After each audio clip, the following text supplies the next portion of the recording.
Welcome to Three Distinct Knocks. I'm Nicholas Harvey, and we have... Okay. Yes. I was hoping everybody would introduce people. themselves. All right, this is going to be a fun episode. I'll make sure to edit all this out. Welcome to Three Distinct Knocks. I'm Nicholas Harvey. We have... Welcome to Three Distinct Knocks. I'm Nicholas Harvey. That's David Riley. Joining us tonight, we have the After Lodge podcast members. We have Bruce, Tony, Howdy. Jay, and Harlan. Good evening. And before we talk to our guest, Nick has a rant. In my mother lodge in Boston, along with most lodges in the North and around the world that I've spoken to people about and been at, dinner is served after lodge. The grumbling tummies ensure that meetings are short and to the point. We can smell the cooking through the AC vents, which I'm sure was by design. And if you hold the meeting up talking about a whole lot of nothing, you will feel 1,000 pairs of eyes staring at you. But the real fun begins after lodge. To me, because I hate vegetables, unlike David Riley, lodges sometimes kind of like vegetables. You have to eat them before you can have the cookies, the cake, and the ice cream. To me, the After Lodge podcast, the After Lodge experience is our dessert. It's the time of the month where guys can relax and be themselves. They can escape the world and enjoy the friendship and brotherly love that's promised to every Mason. No responsibilities, no troubles, no bills, just no worldly troubles, just a bunch of men talking about nothing. In fact, when I'm asked why I stay so long after lodge, I often say it's because I just lost track of time, that I just didn't know what time it was.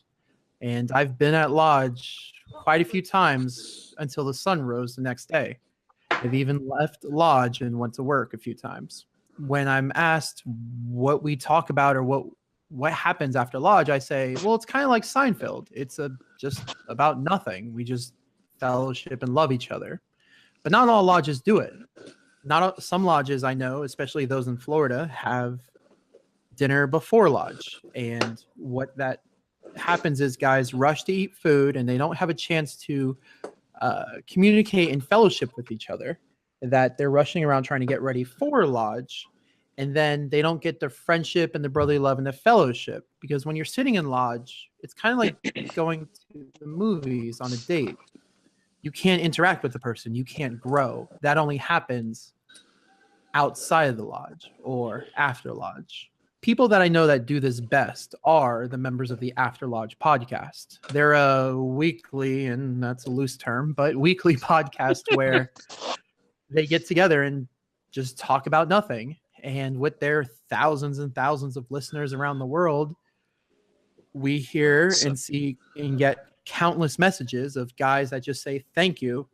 This is amazing. This is the best podcast. This is exactly what I want to duplicate in my lodge. But not all of them know how. So I thought it would be a good idea to bring the After Lodge guys here to tell us about the After Lodge experience. So brethren, thank you for coming. Thanks for having us. We are pleased to be here. So how did the After Lodge podcast start? How long have you been doing it? So, believe it or not, over 4 years ago now, I was sitting around After Lodge, as we're apt to do at our lodge. And I decided to broach the subject with my buddy Jason that I'd been toying around with of starting a podcast because in late 2013, the world of Masonic podcastery was somewhat vacant. So you had the greats, you had like Ex Oriente that had kind of faded into nothing for a while. The Setting Mall went away, and it was pretty much a blank landscape. And I had in my mind, because I'm usually more inclined to the nerdier side of Freemasonry, to put together a show that ultimately would have ended up looking a lot like the Masonic Roundtable. Take offense to that, gentlemen, if you will, but that's kind of what I'd envisioned. So I broached the subject around the table, and unexpectedly, my good buddy Jason piped up like it was the greatest thing he had ever heard, and we have to do it right now. So that week, we hunted down on Craigslist an old off-brand soundboard that he had to drive to the really gnarly part of town at not a good hour to be out there to go get this. And he was like on the phone with me. Like, hey, if I hang up, it's because I'm dead. Call the cops. We got the soundboard for like $50, and we ordered some Amazon microphones, and I schlepped my MacBook into the lodge one evening after lodge, and we started recording what would later become the fabled episode 1 of the After Lodge podcast. It was terrible. It was absolutely terrible. But so we started off with the idea that we were going to be anonymous because we didn't want that complication, and we put it together. And after a few takes, we decided, you know what, we're just not doing this anymore. We had blown our anonymity in every take, so we just threw that out the door. We had take three fake names. Yes, each of the three of us were using, and we made it maybe 15 minutes before we. The episode that you all Jason released. Yeah, it was like 4 minutes. Yeah. So anyway, we took this, and I learned how to do some amateur post-production work, and I really mean amateur. And we got an account with Libsyn, which is kind of where you go with podcast stuff, especially at the time. And we put a post on Reddit just to kind of see where it goes. And boy, did it go. The After Lodge podcast back then, because we were still somewhat anonymous, even though we were using our real names, we weren't worried about censorship or discovery given where we live. So, because most people don't know what the internet is here. And so we put it out there, and the language was somewhat vulgar. The idea was to replicate exactly what we do after Lodge. Not exactly, because there was some structure involved, but we were trying to share what we saw as something that was missing from nearby lodges that we visit, which is what Nick was talking about. You know, we have dinner before lodge here just about everywhere, if they eat at all. Most lodges don't break bread together around here unless it's, you know, a big degree night. And then they disappear. So we published this with all of the profanity included, and the reaction from Reddit was strong. Some of it was good, some of it was bad. In either case, it was very strong. But what we did get was attention, which was unexpected. And then when it came time for the second week, we sat down and decided, you know, there was probably 50-ish people that heard this since we published it. That's kind of disheartening in podcast terms because, you know, what's 50 listeners worth? But Jason brought up the point of, you know, if we did an event here in town and we could get 50 Masons to show up in one place and listen to something, that would be a huge feat. So maybe this is still worth doing. So we started doing it, and it kind of went from there. We had a big snafu with our Grand Lodge about episode 36 or so. You can go back and listen to that one and get some idea what happened. We had to clean up our act a little bit as far as language and calling out other Grand Lodges, but it's gone well. We met a lot of really cool people here locally and abroad. We've had listeners on from all over, famous Masons, not so famous Masons. After Jason departed the show, I guess almost a year, I guess it's been a year and a half now. We went to this format with Google Hangouts.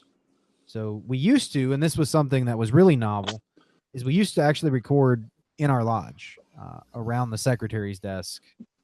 And we would do it on Sunday mornings because we didn't want to disrupt our actual after lodge experience.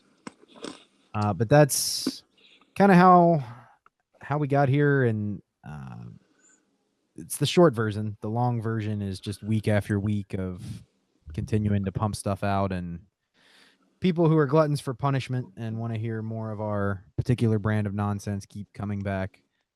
But we do get the feedback that Nick talked about from.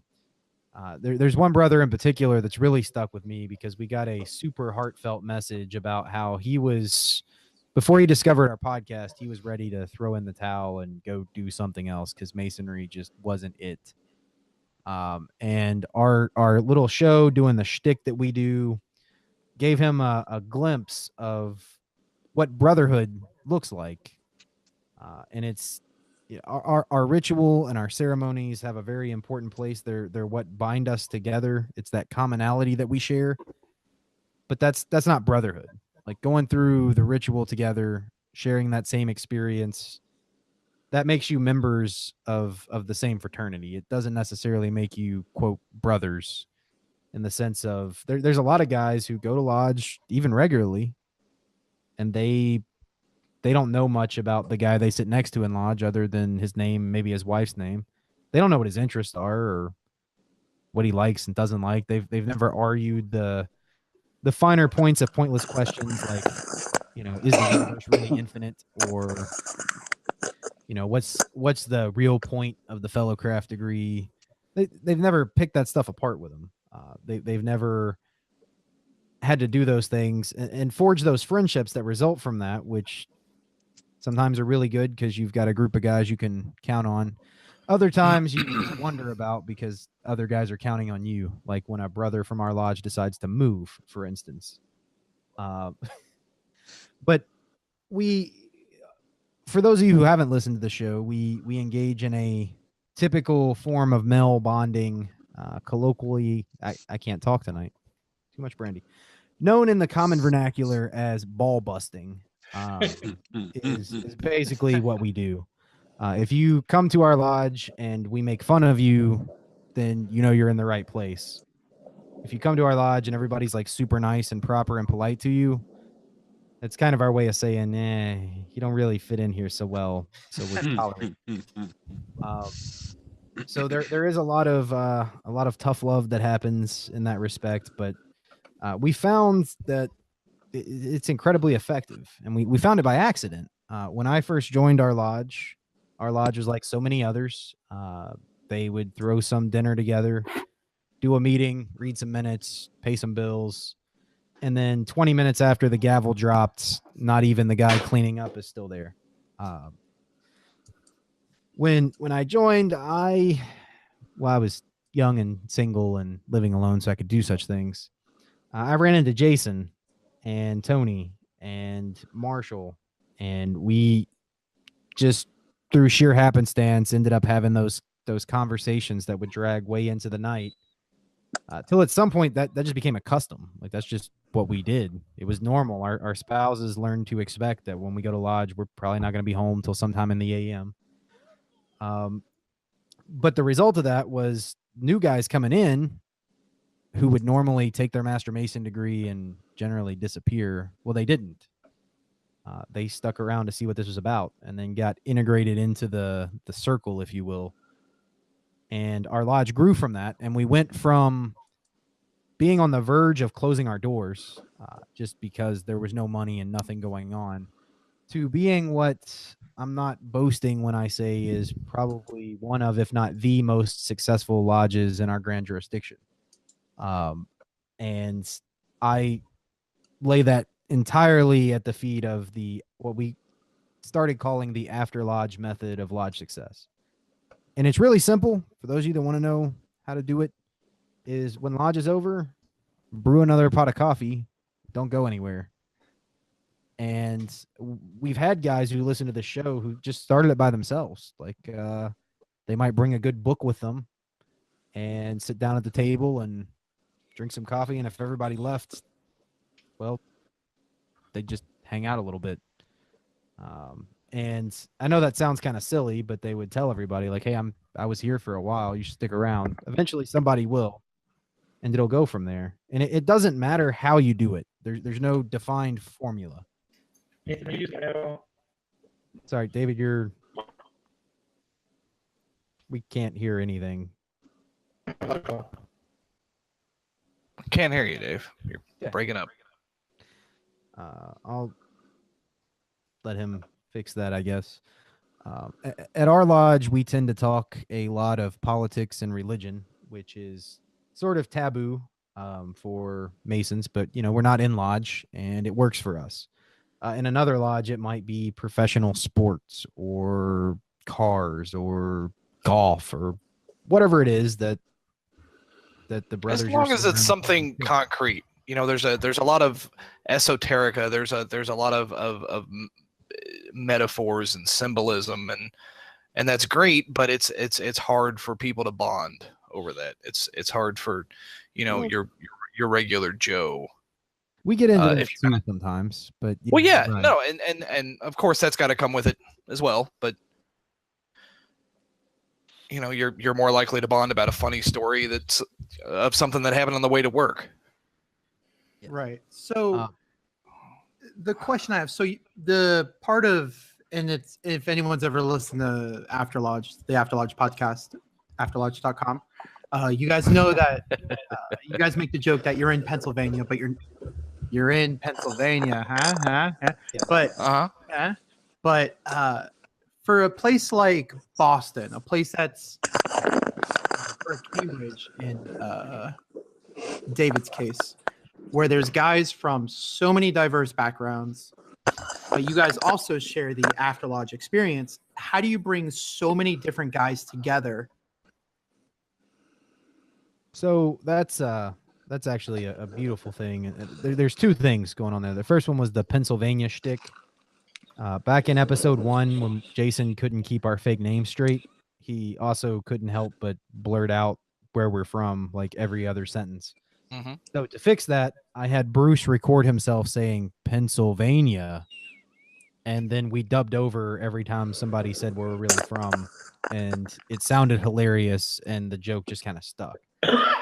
We are definitely not from Pennsylvania, although Jason knows a lot of people there, and he would drop little lines in the show that only somebody from Philly would know, and then people really became convinced we were from there. To your other point, how do you bring guys from such a diverse background around the table like that? Freemasonry does that on its own. It's hard to explain exactly how that works, but the guys at my lodge that are sitting around the most after lodge and have forged these bonds the tightest, we are men who, but not for Freemasonry, would never have crossed paths. That's true. Tony works in propane. At the time, he ran the propane company here. Marshall was a truck driver. I was a computer engineer at the time doing software work. Bruce carries the United States milk to your door. And all the other guys, we had some retired factory workers. There's school teachers, really all walks of life, like you said. And it just kind of worked. Something about the fact that we're all at lodge and we're all seeking light in masonry means there's a thread that runs through us that can't really put your finger on exactly what it is, but we found things that we share in common. And underneath the kvetching about politics or religion or philosophy or making fun of whoever happens to be the selected victim that evening, there's commonality in all those things, and you just kind of find it. It just comes out. We didn't have to make any effort for that to happen. It just did.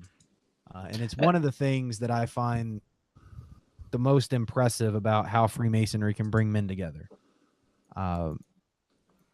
Where else are you going to find such a disparate group of people breaking bread together and just regarding each other as men, like college fraternity buddies?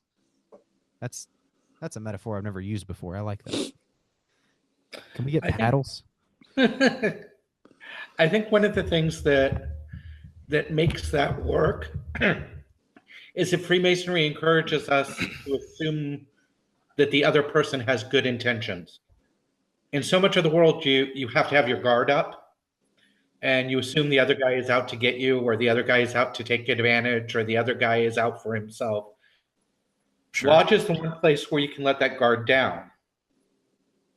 And because you let that guard down, you find out what a great person someone is before you find out that he's the jerk who voted for the wrong political party, or Right. that he holds theological views that you find objectionable or something.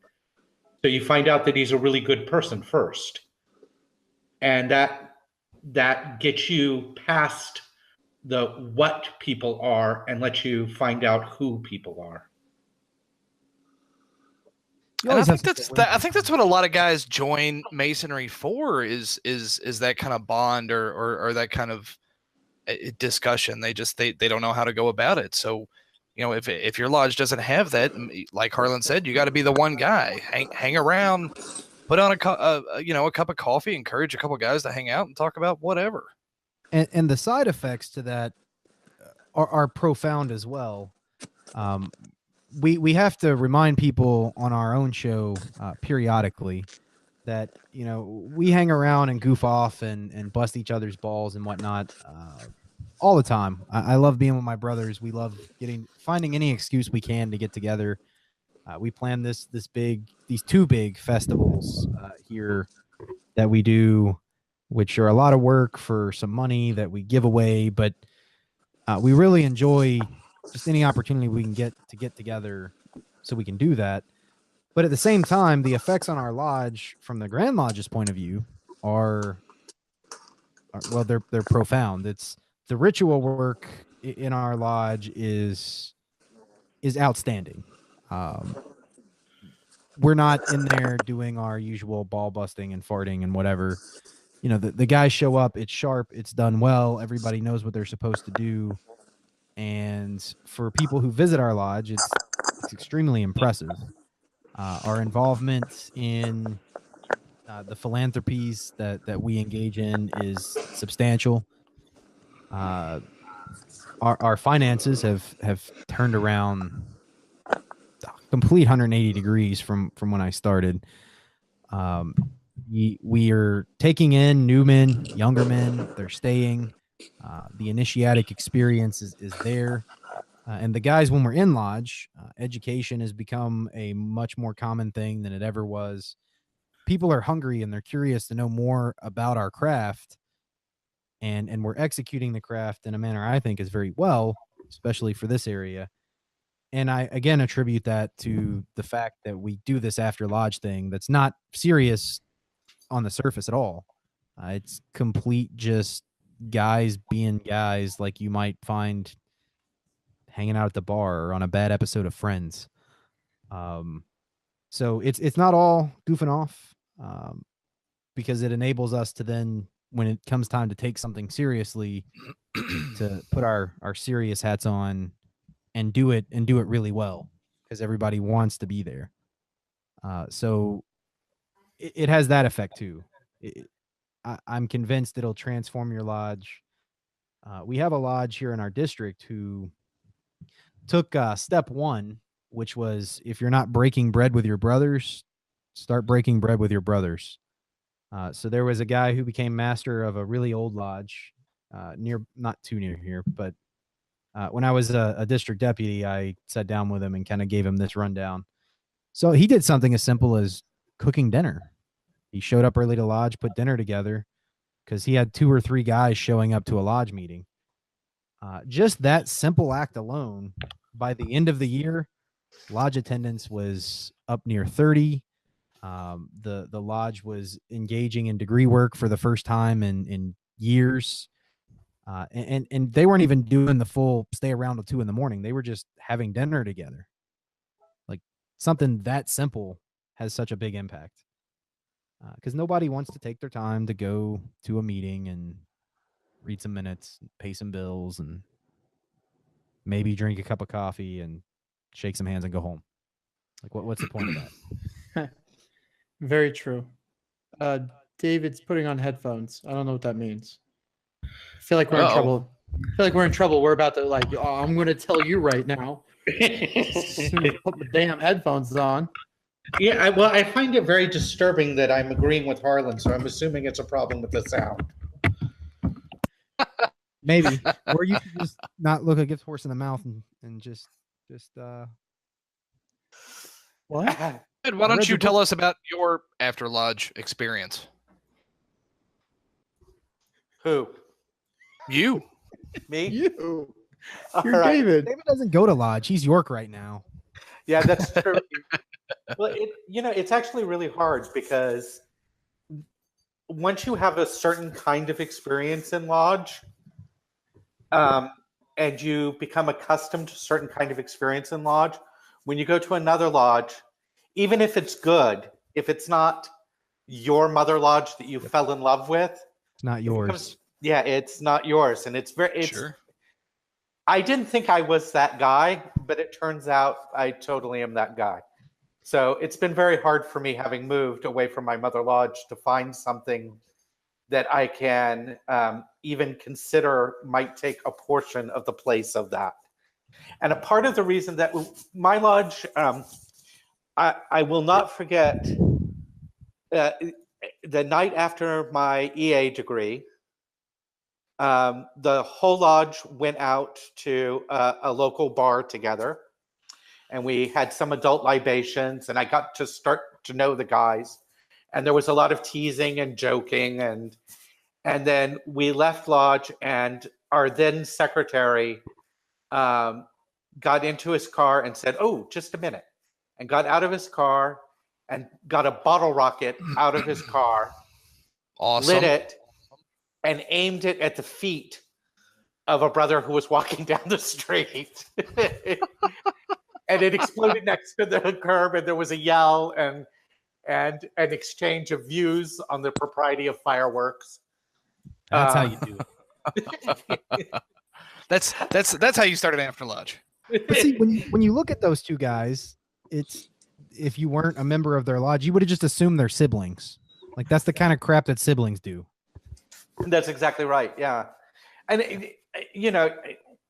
I remember one of my best friends in the lodge, one of the guys that I got closest to, he would slip occasionally and use the term gay in the sense of like, stupid, silly, whatever. And then he would see me and he would go, third definition. So you get to know, Freemasonry gives men a reason to be together to work on a common project. And men kind of need that in order to form friendships. Women seem to be able to form friendships in a more organic and natural way.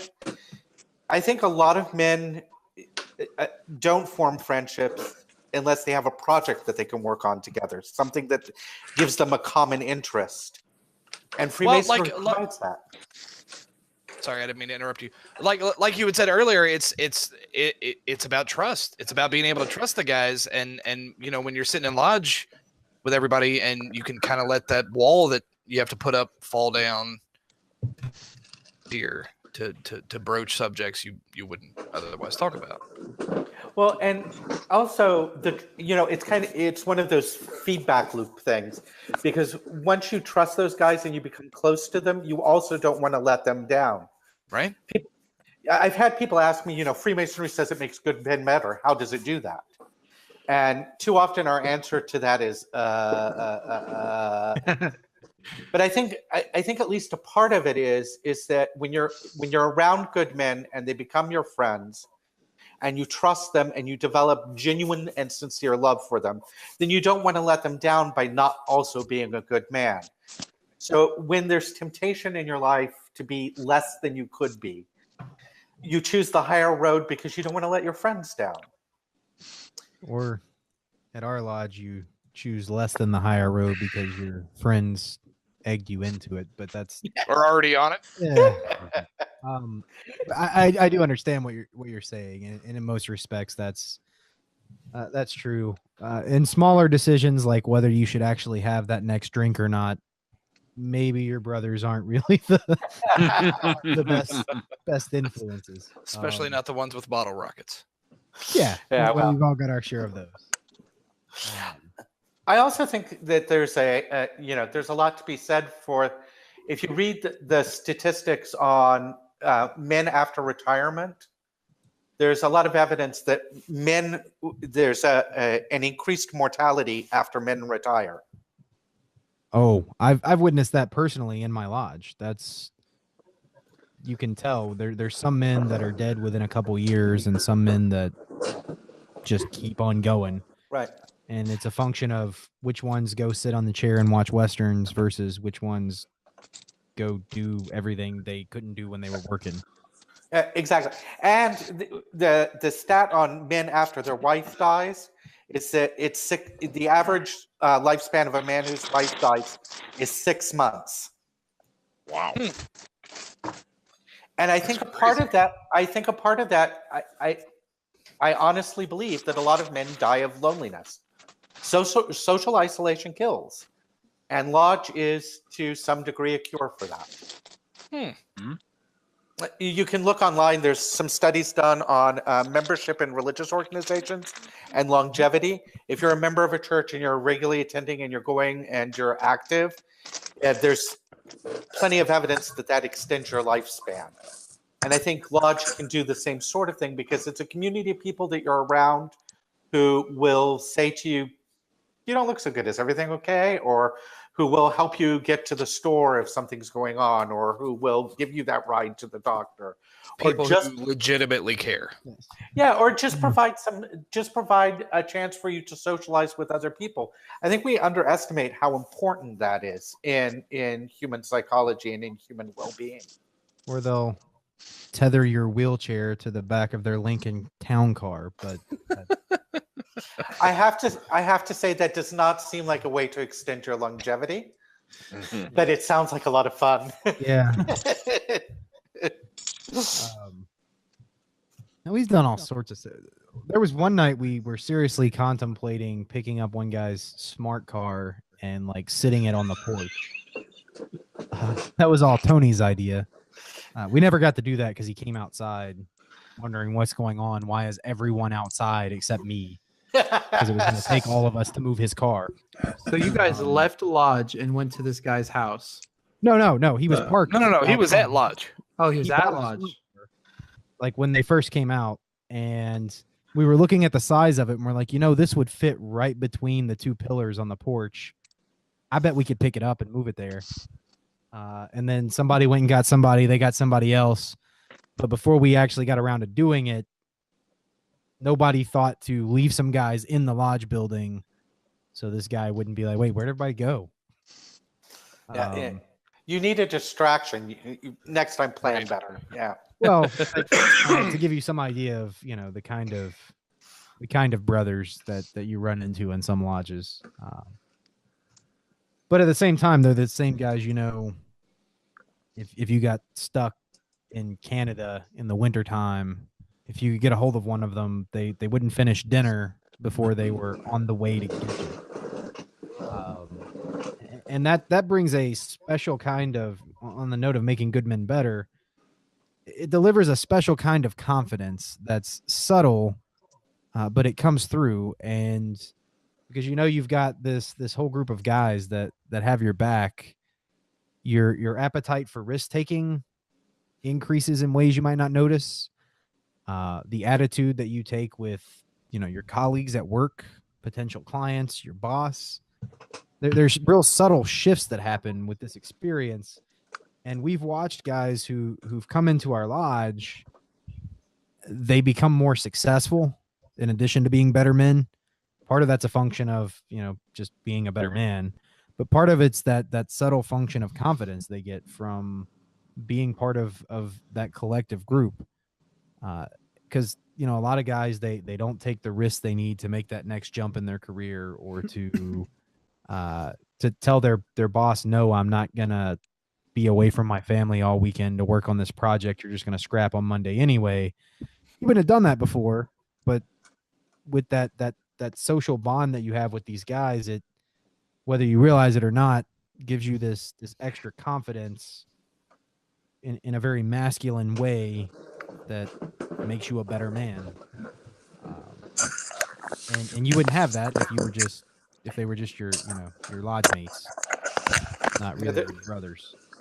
There's a lot of benefits to knowing that you have your own personal army. Yes. I personally know of a handful of brothers who Like, I know we often joke about the brothers you call to go fishing and the brothers you call to hide a body. But at some point you grow close enough to at least a handful of brothers that I'm pretty confident if it actually came to that, I could call them to hide a body. I would never need to do that, but Like, I don't think you needed to say that on our podcast. Now, I'm talking about. why can't you say that on your podcast, afterlodge.com? I have said that on our podcast. I've said it many times. And it's not that we're scheming to kill somebody. It's to denote just how tight that social compact becomes. Great. Especially amongst like the circle of brothers who are the most closely associated with the lodge. And that's scary to outside forces. Our my traditional observance lodge, our late master, spent a lot of time in Germany, and he would often talk about, when he came home, the lady he was renting his room from found out he was a Freemason one day, and she was just shocked and not necessarily scared, but a little off-put. And he had asked her about it, and she would say, "Oh, Freemasons, blood brothers, you guys would do anything for each other." And I think that's the picture that the outside world gets in a well-run lodge. Is here's a bunch of guys who they kind of frighten us because of how close they are, because of the fact that you've got this circle of men who we get the impression would really just do anything for each other. That's not a bad thing, but to somebody who doesn't have that, it appears very intimidating. I think that's the birth of a lot of Masonic conspiracy theories, is born of knowing that if you knew Masons, especially like in the 19th century, where we've all romanticized that things were so much different than they are now. I don't really think they were, but the ritual was different and so on. That's for a different show. But you could see how when somebody says, well, the sheriff had that guy killed because, the mayor is his lodge brother and whatever. And if you lived in that town and knew Masons in that town, that would be a very believable story to you. I mean, it could be completely untrue, but you could believe it because you knew how tight the Masons in your town were. And so in some ways that's been to our disadvantage in the public eye, but I wouldn't trade it for anything, knowing that there's those group of guys that would just do anything for you. Yeah, I think the weirdest experience I've ever had was I was in an airport in South Carolina or North Carolina somewhere, and it looked like my flight was going to be canceled. And this guy comes up to me, goes, "Oh, was that your flight?" And I said, "Yeah, it looks like you're going to cancel it. I'll just go get a hotel or something." And literally, that was the beginning of the entire conversation. And he goes, "You're a Mason." I said, "Yeah." And he's like, "Tell you what, I'm going to call my son. He's going to come down and you could stay at my house. I'm leaving on business. My wife and my kids are home, and you're just welcome to stay there, and they'll drive you back tomorrow whenever your flight's available." And I'm like, Awesome. I mean, that was really fast, but thank you. You're like, are you sure? Would you like to play a game? Yeah. I feel like It puts the ask me a lotion few more on the questions skin. before you do that. Right. like there's nothing wrong, but thank you. But no, and it was just so like whatever.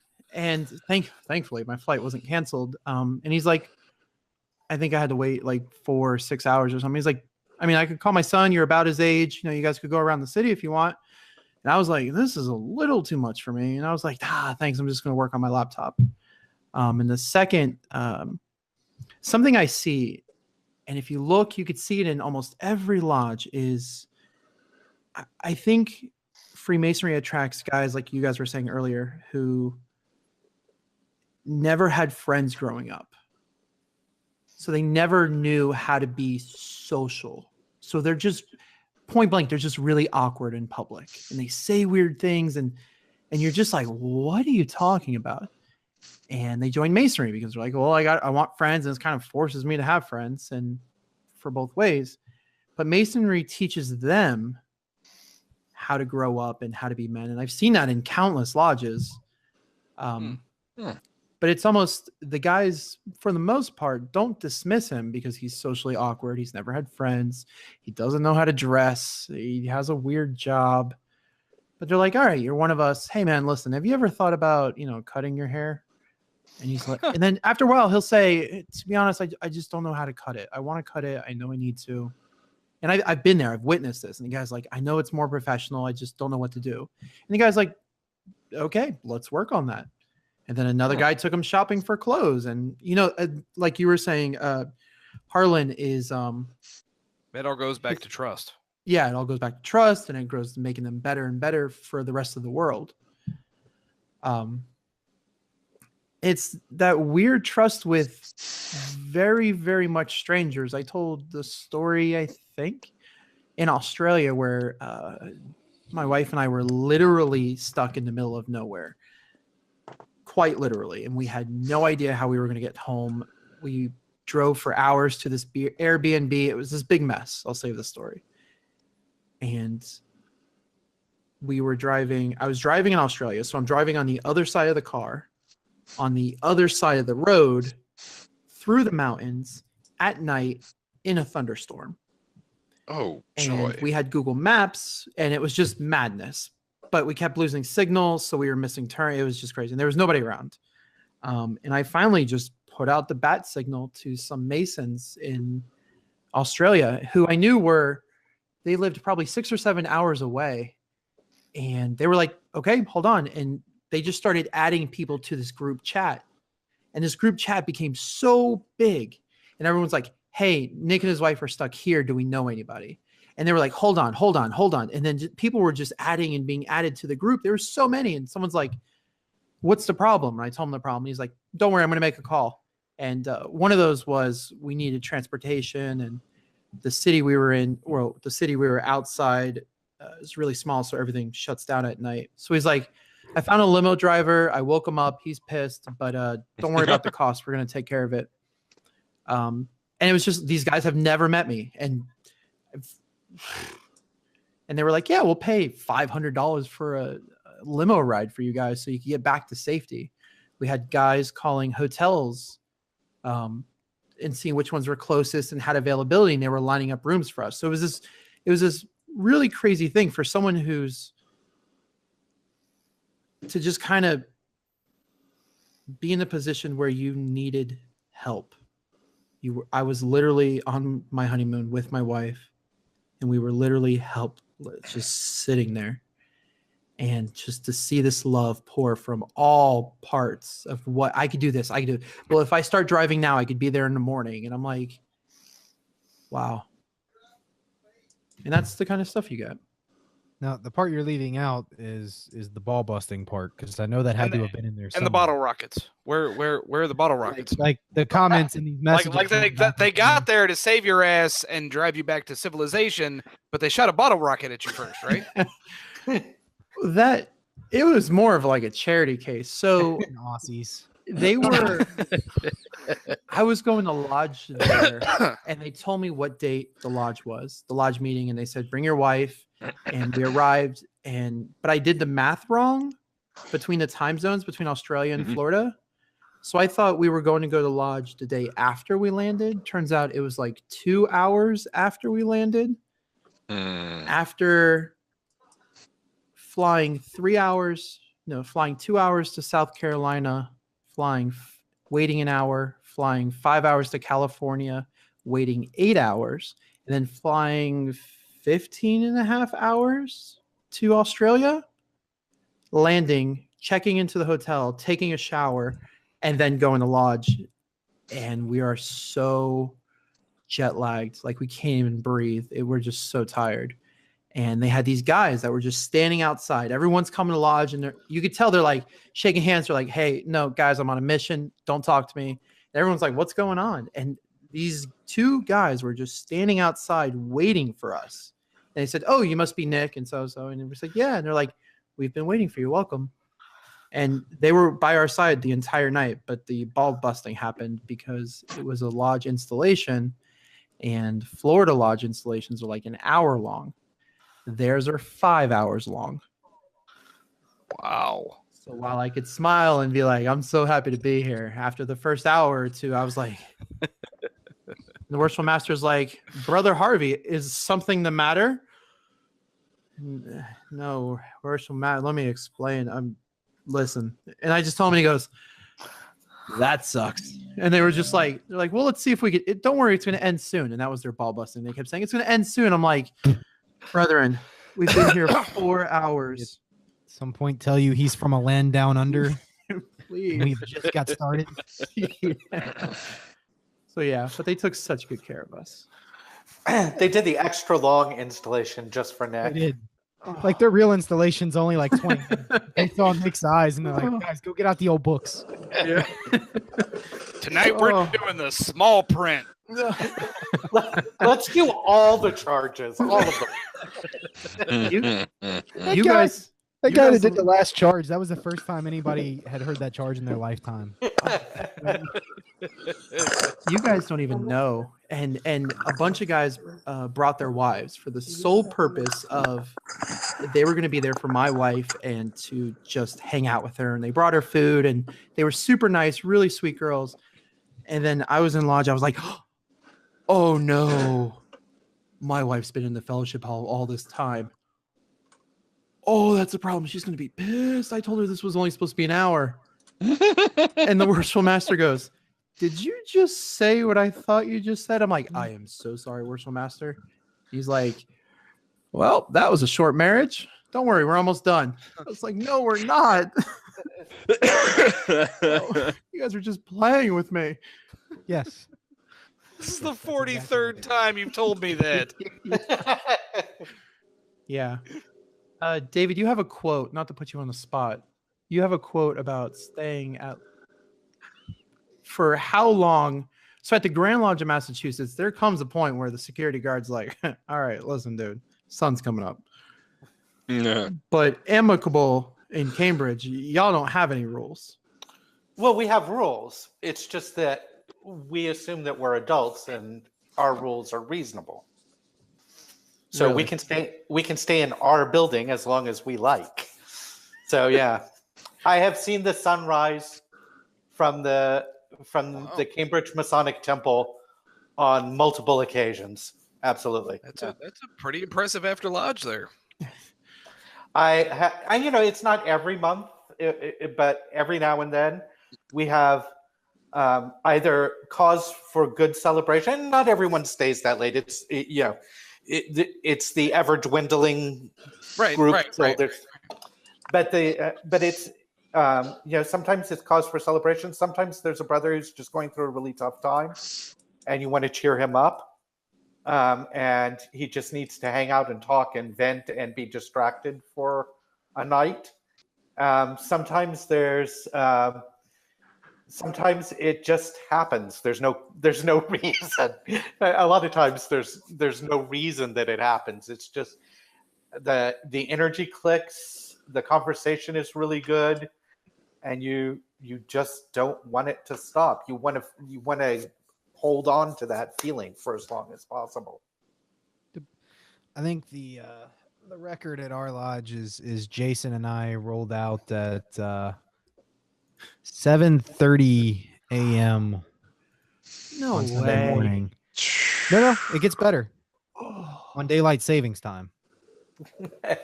So it was really like 8:30 a.m. if it had been the day before. Our wives were less than amused. And I think that's the longest after lodge I've had. Yeah. That's the reason Masons invented daylight savings time, is so you could get that extra hour in.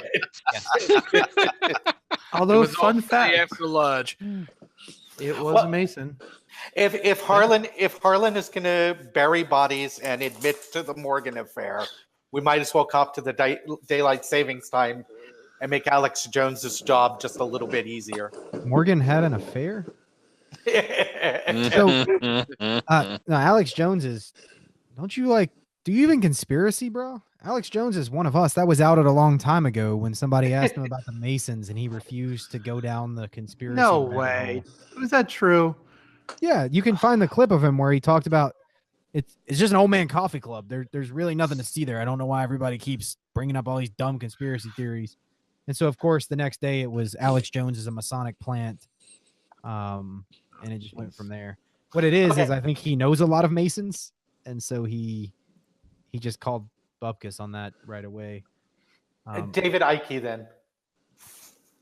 On the note of, losing track of time that Nick had brought up early on, like how it is we end up staying so late. There's this concept in a lot of areas of work, writing, programming, some other areas, carpentry. People call it flow or being in the zone or zenning out or what have you, where your mind becomes so focused and closes out all outside distractions and influences. So you're just there in a moment doing something, whatever that something is. That's a mindset that people meditate for decades, trying to train themselves to be able to get into on demand. That's the whole mindfulness movement. Well, part of being in that zone or your mind being in that mode, the common trait is you lose track of time. Like you're not aware of whether 5 minutes has passed or 5 hours because your brain's not worried about keeping time. It's just worried about what you're focused on. And when it happens after Lodge and you, quote, lose track of time, then you were really doing something constructive, spiritually, mentally, socially. If you've literally lost track of time, it was a good night. For all of the esoteric reasons that go along with that. I don't know if that made any sense to anyone but me. No, it makes perfect sense. Time doesn't fly when you're bored. Time doesn't fly when you're doing something unconstructive. I'm just talking about those nights when you have like the complete loss of the sense of the passage of time. Like without a clock, you could say, hey, what time is it? And nobody would know whether it's 9 p.m. or 3 a.m. because you just lost track of time. That doesn't happen every Lodge night, but when it does, those are the nights when I come rolling in later than is probably healthy for a married man who wants to stay that way. Yeah. And for those guys that if their lodge can't stay late for whatever reason, they could meet. And I mean, this is a crazy idea, and I really don't know why more people don't do this. You could meet on another night and just have like a fellowship night. Like I've been at plenty of lodges where it's like, hey, next random date, we're just going to grab some pizza and beer and just kind of hang out. And there's plenty of people on Reddit who have heard the same thing, and then they started doing it, and they're like, everyone says the same thing. Yeah, the first time there's only like 2 people there. He goes, but after like the 4th time, the entire lodge is there hanging out. And it's like, what's going on? And then other people in the district are hanging out. I think kind of maybe sort of on that same wavelength. David, your lodge doesn't go dark in the summer, right?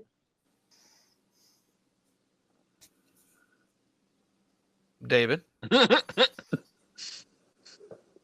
Mr. Riley. I'm having some audio problems. You're having some problems. Could you repeat that question? Does your lodge go dark in the summer? Oh, I was talking. No. I was talking about that that you could also, it doesn't have to be the same night at the lodge. You can meet on a different night, but the point is that if you start something, it will snowball, and then maybe guys will come from a different lodge, and it'll just grow into this huge thing. And I remember that your lodge doesn't go dark for the summer, and one of the reasons is most lodges in Massachusetts go dark during the summer because most of the buildings in Massachusetts lodge buildings don't have air conditioning, and it gets uncomfortable. Amicable had a period of time where we were working a lot of candidates, and the candidates really wanted to continue to work, and so we stayed open for the 3 summer months. And then it just became a thing because what we saw was that you don't have that drop in participation that comes from guys having gotten out of the habit of going to lodge. So they don't, your September meeting when you come back from that summer break is always very small. Well, that doesn't happen if you don't take a summer break. So it's become a thing, and now we don't go dark during the summer, and we were having special communications on a fairly regular basis, and the term before I was master, someone sat down and calculated that over the course of the last, I think it was 4 years, we had done another year's worth of meetings. So we thought Grand Lodge should give us 2 Grandmasters Awards for 2 years, one for the year we had just finished and one for the extra year that we did. Somehow they didn't see it that way, but Silly Grand Lodges. yeah, you know, with their rules and Who needs them? Procedure. But you know, my joke about it became that Amicable doesn't go dark during the summer because our members would not know what to do. They would just show up to the lodge anyway and wander around aimlessly trying to figure out. So, you know, better to have lodge and keep them entertained and out of trouble. It's a community service we provide. It makes sense. We've never tried to go dark, but I imagine if we did, it would be the same results. People, so what do I do? I can't stay home. My wife's at home. Right. I don't know. So we're just gonna do lodge in the dark? Like, what are we doing? Like, can I call in? Is it civil lodge? What are we doing? Like, we Y'all Harlan are was getting in trouble with that civil lodge one day. yeah. They didn't clear that. Harlan was talking about how the trust that Masons build leads to people being suspicious of us earlier, and I had meant to say something and forgot because somebody made a joke that made me laugh. But Alfred Hitchcock always said about his movies that he never showed a lot of gore because he would hint at it and then allow your imagination to supply the thing that was most horrifying to you. And so by not showing it, he could personalize the experience of a horror movie. And I think for some people, Freemasonry serves that same sort of function because we close our doors and we preserve our privacy. They assume that we behave as badly as they would if they were guaranteed the same privacy. Mm-hmm. And it makes them suspicious of us because they think we behave like they would, and we don't. Yeah. That's the good men part of making good men better. And so it's, you know, I've always thought that it's more of a litmus test about them than it is anything about us. Yep. And you add to that the number of guys from the different walks of life, and maybe you saw them because, you know, some guy down the street was moving and the entire lodge was there carrying boxes, and you realize how much you hate moving and you wouldn't do that for anybody. These guys are all doing it. Like, it's scary stuff. I could see how it would be intimidating. Yeah. And then your mind wanders in that very Hitchcock way. Like, oh God, if these guys would help each other move, I bet they'd help each other up the career ladder and lie to the police, bury bodies, and take over the government. Yeah. Which I don't know if you've seen the articles about what's going on in the UK right now, but the UK is back on a kick about Freemasons in the police. Law enforcement. Yeah. And it's absurd. It's ridiculous. If anything, my guess is that if a Mason caught another Mason breaking the law, he's more likely to be harder on the guy. That is my experience here as well. Whoever yeah. told you that little square and compass sticker is like the ticket stopper was lying to you. Because the response you get is, well, brother, you should know better. Here's your citation. yeah. Have a nice day. I'm like, but I'm a Mason. Yeah. He's like, yeah, and oh, you're a Mason? Here, let me give you 2. Sorry. Right. Oh, is that a bar card? Let me make it 3. Yeah. Yeah.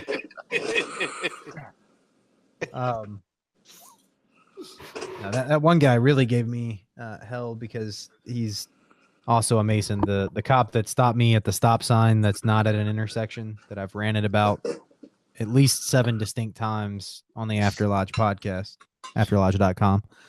But the street that our lodge is on, the end of the street runs at a 90-degree angle with the next street, but they both dead end into each other. So it's not an intersection, it's a right turn. And they have a stop sign there, and I'd lobbied the city and got the stop sign removed at some point, and then it mysteriously came back. And I never stop at this stop sign. It's just stupid. And so one night at like 2:30 in the morning, I'm swinging down the street, turning down the next street, and then the blue lights show up in my rearview mirror.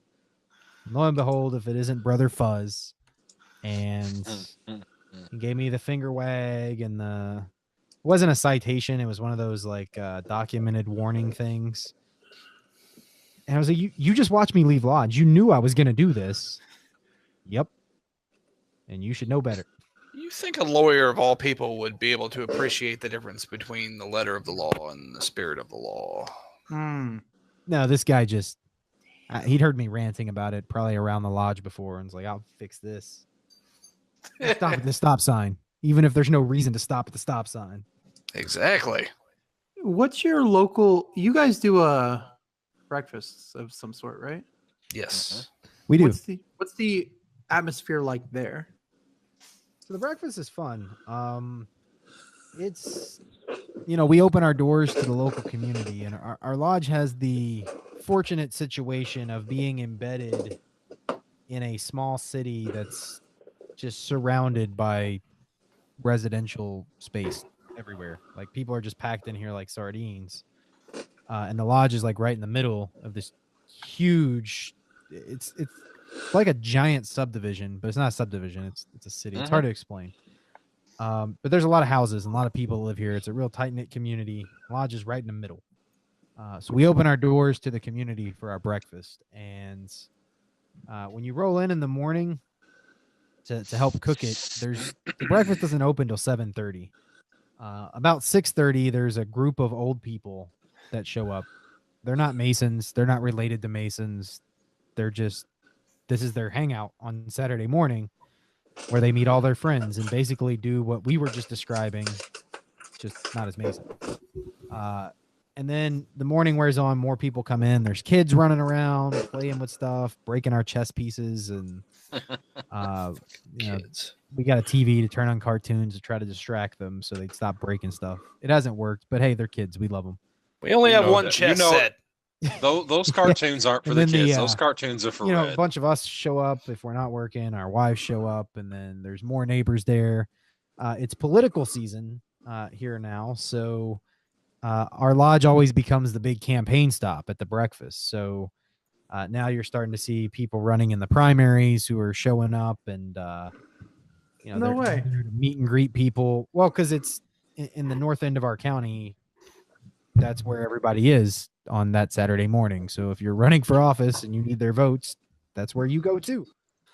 And it gets, it's cool. It's not like going to a restaurant, because everybody's just socializing with everyone else, random strangers they've never met. And they're like, oh, hey. It's very unique. I don't spend a lot of time thinking about it, but since you asked, it's what, I don't know. It'd be like what a Waffle House or a Shoney's would be if like everybody knew everybody or was from the same high school or neighborhood or whatever. Is there an old TV show about that, David? Maybe. David knows all the old stuff. And Tony's running for county mayor, so he's there cooking omelets for everybody, made to order. No way. Tony, are you really running for mayor? Yes, he's running to be the mayor of our county. I think you mean running from. Oh, wait a minute. Or running from Tony being the mayor. Well, people are running from. Tony's running for. I forgot which podcast. This is Three Distinct Knocks, right? Yes. Okay. ThreeDistinctKnocks.org. Yeah, it's not afterlodge.com. Okay. Yes, I am running for mayor. I would never admit that on the other podcast. Totally incognito. No. That is not me. Now that leans even more to the politicians showing up to the breakfast. And then the guys cooking the breakfast are back in the kitchen lollygagging and throwing hot bacon grease at each other and generally amusing themselves.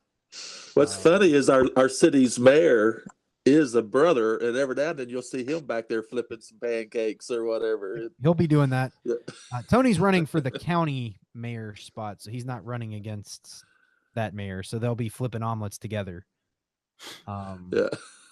It's actually not called the mayor, but it's a unique title, and it would give too much away. So it's easier to understand. He wants to be the chief executive of the county. The potentate. Yeah. The county potentate. Excuse me, we joined the York right here, okay? Not the Shrine. Okay. It'd be Supreme.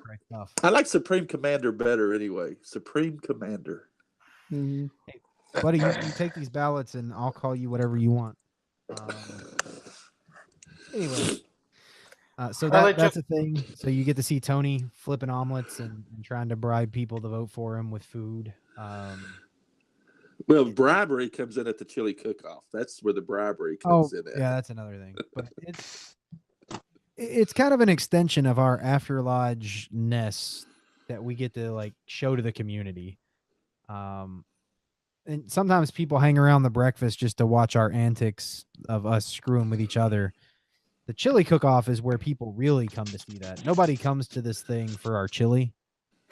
People come from all around to watch us try to one-up each other and sabotage and cheat and shit talk. And it's like a local festivity. People come to say, that. We don't like, what are those Masons doing this year? Oh my God. So I think some of our friends and neighbors are amused to watch us. Maybe that's why they come to our breakfast. It's definitely why they come to this big chili cook-off, which Tony brings up because it's next week, and the smack talk and chicanery and sabotage has already started.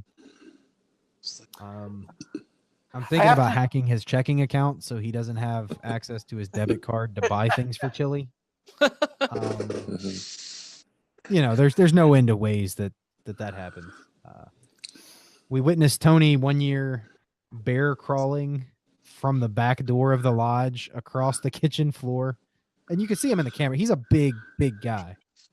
I'm watching him like ranger crawl across the floor so that he could pop up behind the shelf where all the chili cups were to figure out what his number was, so he could crawl backwards back out the door and go tell everybody. And everybody saw him doing it, and just everybody saw me doing kind it of chicanery. Except for Mike. Well, people see us doing that at the fairs that we put together, and it's a strange sort of membership draw where people, what starts out as a, who are you guys and why, turns into after a while of talking to them, quickly turns into, how do I do this? Well, you talked about After Lodge and how it starts with 2 people and then starts to grow. There's also, it's kind of a millennial term, but it's FOMO, fear of missing out. And so if you start something and you get some people to start to do something, other people don't want to miss out. And so they'll start doing stuff with you too. So we need to take a pause. Nick, FOMO, that is a millennial term? Not one of ours. No, it is not. It's not? No. What You're thinking of YOLO, Tony. Yeah, we're YOLO. YOLO. I do think, there's something to be said for the idea that if you're not laughing a lot, you're not doing your Freemasonry properly. Yeah. I mean, there's a time to be serious. There's a time to, degree work is a serious thing, and you should take it seriously. But there's also a time for laughter and a time for enjoying each other's company and a time for making fun of Nick. Yes. That's all the time. That is 24/7. That is every time. We didn't have the details of his wedding, or we may have crashed it and made a lot of fun of him. That would have been awesome. No, you didn't have to, because everybody that wrote a speech did, they worked really hard. They were super proud of their speech. And making fun of you? No, just really good. And then someone gave David Riley the microphone. Oh, man. I wish I was there for that. All I said was that Jessica, dear, sweet, innocent, naive, deluded Jessica, had no idea what she was letting herself in for. Thanks. That woman is on a road to sing. The Irish had two concepts of martyrdom. There was red martyrdom, where like the heathens killed you, right? And then there was white martyrdom, where you lived your life in a constant state of sacrifice to such a degree that it was like you were dying constantly. And that was called white martyrdom. That's obviously Jessica's path. But keep in mind, you can't really scream out white martyrdom at an Italian Cuban wedding. First of all, where most of sounds like something I heard at a Trump rally once. Yeah, right. Oh, David and I were at a Trump rally. He was not on their side. But no, like he started out the speech and like everyone like, damn, like who is this guy? And then they were like, damn, who is this guy? Like, then they're like, oh, stop it, he's dead. Leave him alone. Yeah, that's David for you. Bastard. It was a very sweet wedding, I have to say. It was nice to see Nick and Jessica get married because they actually love each other. And they stop living in sin. And they can stop living in sin, exactly. And I can finally go to their house without being uncomfortable. Why were you still be pretty uncomfortable? All that sinning. Yes. Really? Really? Nick, all that sinning. Living in sin. Nick, I have a question. David for married you. his sleeping partner, Nick. How could you do that to poor David, Nick? Cohabiting for exactly. Excuse me. For the record, David was sinning so much he married his husband twice. That's true. How does that happen? That was an issue of the Commonwealth catching up on the paperwork. Sounds to me like he is more absolved than you. Okay. All right. Audio's cutting out again. Can't hear any of this. So sorry.